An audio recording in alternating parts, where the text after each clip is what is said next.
Now, given you're using New Mexican or New Mexico tribes, that's what, the Pueblo, the Apache, and the Navajo. Did you pull from any one specific, or did you kind of mix and match to make the story intriguing?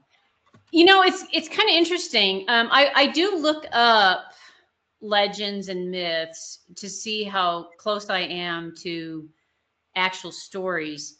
But I grew up here, so in my own way, these are kind of stories that I grew up with. I mean, when I grew up here in New Mexico, there was still at least one or two individuals that were traveling with a teepee along the river here seasonally.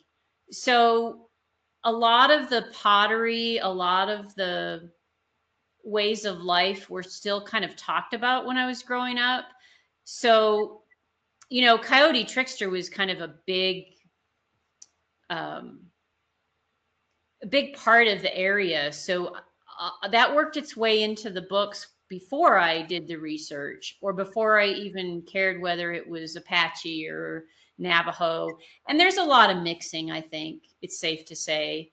Father Sky, Mother Earth, those they may call them slightly different, but the Pueblo Indians are thought in some ways to be an offshoot of Navajo, whereas the Apache are not.